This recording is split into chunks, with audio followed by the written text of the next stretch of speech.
খুব ছোটবেলায় চিংড়িকে মাছ বলেই জানতাম।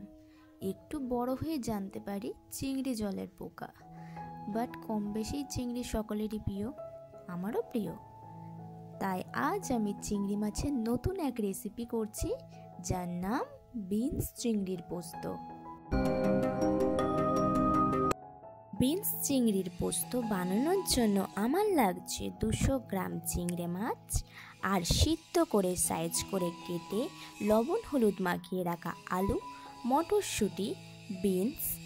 মশলার জন্য 25 গ্রাম পোস্ত, ঝাল বুঝে লঙ্কা, ধনেপাতা কুচি আর টমেটো।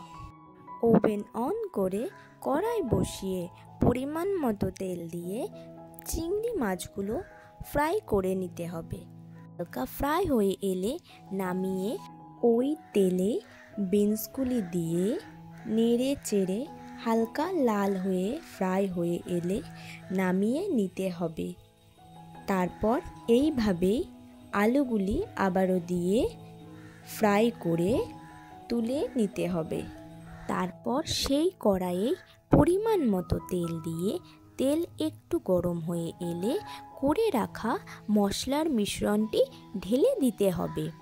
তারই মধ্যে হাফ টেবিল স্পুন কাশ্মীরি লঙ্কার গুঁড়ো, হাফ টেবিল স্পুন জিরের গুঁড়ো, পরিমাণ মতো হলুদ গুঁড়ো এবং লবণ ও স্বাদ মতো চিনি এবং শেষে মটরশুঁটি দিয়ে নেড়ে চেড়ে নিতে হবে। মশলা একটু কষে এলে ফ্রাই করে রাখা আলু ও বিনস দিয়ে ভালো করে নেড়ে চেড়ে পরিমাণ মতো জল দিয়ে আবারও একটু নেড়ে ঢেকে দিতে হবে।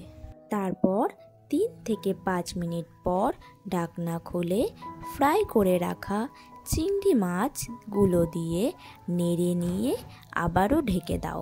5 মিনিট পর ঢাকনা খুলে হয়ে এলে গরম মশলা দিয়ে নামিয়ে নাও। তোমরা যদি মাখো মাখো রাখতে চাও তাহলে ঝোলটিকে বেশি করে ফুটিয়ে নেবে, আর যদি ভাতের সাথে খেতে চাও তাহলে এটুকুনি ঝোল লাগবে। বন্ধুরা, বিনস চিংড়ির পোস্ত রেসিপিটা যদি তোমাদের ভালো লেগে থাকে তাহলে অবশ্যই লাইক করে দিও, শেয়ার করে দিও, চ্যানেলটিকে সাবস্ক্রাইব করো। ভালো থেকো বন্ধুরা, থ্যাংক ইউ।